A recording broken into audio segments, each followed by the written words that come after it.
Yeah? Yeah, you can put it in there. Yeah, that's okay, yeah? Yeah, that's okay. Yeah. I'll go and get the box of coils and everything. I'll get you all the stuff. Yeah. Fucking shit day. Okay, no worries, yeah.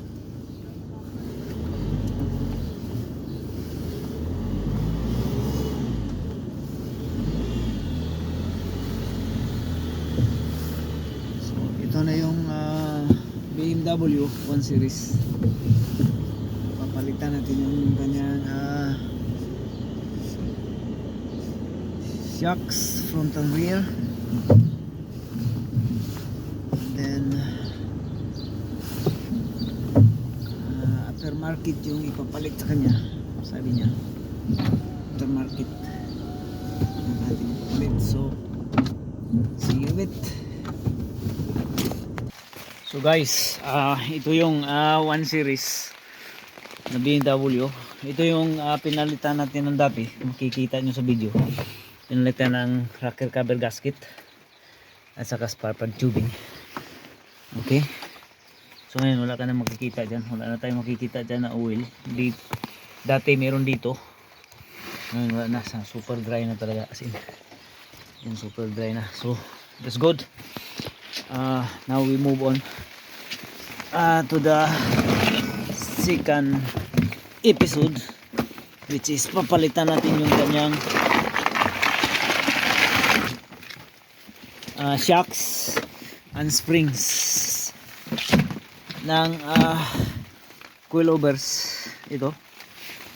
So ito yung sa front.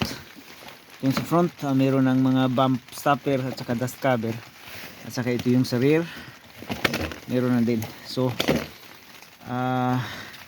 that's a good thing kasi ang spring kasi nito sa rear is bumigay, no? Bumigay. And then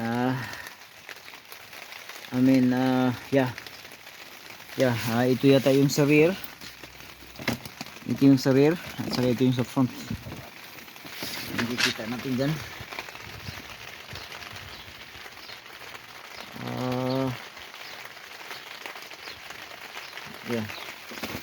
Okay, ikumpara natin yung sa rear niya. So yan yung sa rear. Yung rear yung maliit. Okay, so at saka the good thing, meron siyang binigay sa atin na creeper. Okay, mahal ito guys. So binigay sa atin to dahil his time is over daw. He got me, so binigay sa atin as a present. So umpisa na natin, no? Medyo maulan ngayon. Nilagyan na natin ng tarpaulin yung ating system here. So we just keep on going until we finish. And then kasi sa diop natin kasi meron sa diop lang tayo gumagawa ng sasakyan, no? And then tomorrow meron tayong Nissan Qashqai 08 petrol model, papalitan ng clutch. So shout out sa inyo dyan. Yung car nyo na schedule bukas, kung na schedule kayo, pina-priority natin yung mga sasakyan na hindi tumatakbo dahil kasi ito ay ginagamit ng pang trabaho. So ipa-prioritize natin yung sasakyan na hindi tumatakbo, which is more important. Okay, so let's begin. So again, ang ating tatanggalin yung kanyang drop link at saka dito yung kanyang hub. So far pwede lang drop link yung ating tatanggalin. Sana hindi na tayo magtanggal ng kanyang actually madugo ito. Kasi kailangan natin tanggalin tong mga niya. But itatry natin yung kanyang control arm. Ito yung rear control arm, ito yung forward control arm. So hopefully hindi na tayo kailangan magtanggal nito. Itatry lang natin whatever the fastest way that we can. So beforehand banatan mo natin ang WD-40, no? para hindi tayo mahirapan.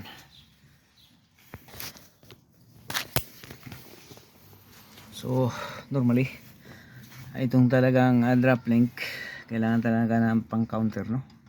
So vice grip sa likod, and then matatanggal na natin yan in a few minutes, and then let's mask this thing out down until I get it done like so. So natanggal na natin yung drop link. Yan. Yan. Saktong sakto. Okay. So, isa-isahin mo lang natin yung pagtanggal. Pagkatapos nito, since nakataas na yung rear, ang rear yung susunod natin pagkatapos ng front. Okay. So, ang sistema nito guys, since nag-season din yung nut, no?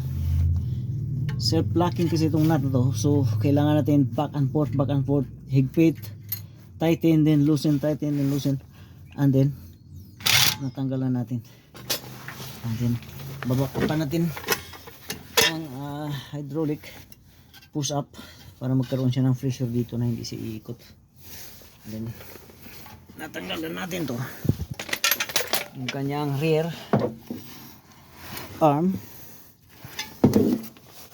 air control arm, and then bababa na natin. Okay, and then yan po yung katapusan niya dyan. Matanggal na yan, itanggal na dyan. Okay na natin hindi.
Yan. Tanggal siya na.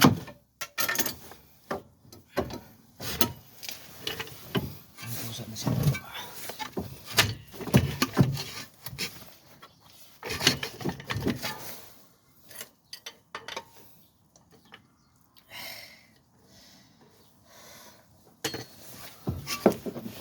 ingatan din natin yung kanyang ABS.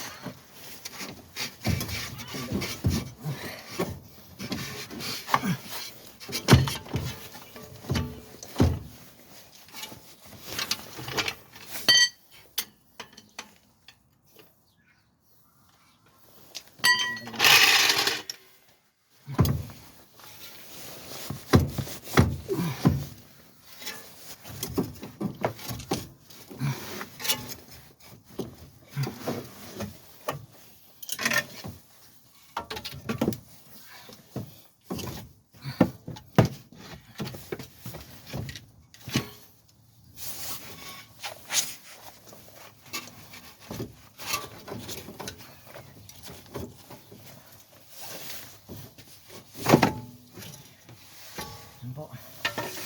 Tanggalin natin. Madugo. Okay.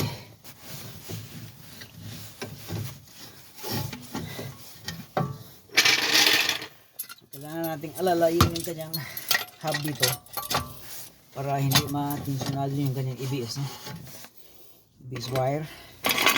So, ganyan na yan siya. Alalay sa hub para yung ABS wire hindi matensyon, no? So pwede natin tanggalin sa taas.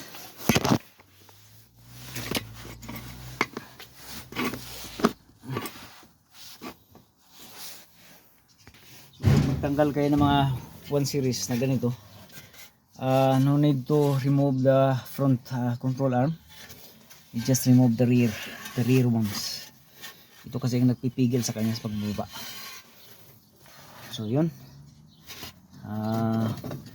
Tapos yung tatlong 413 nut dito. Beforehand yung 13 nut ay bababa, kung saan na yung bababa yung kanyang shock absorber. Okay.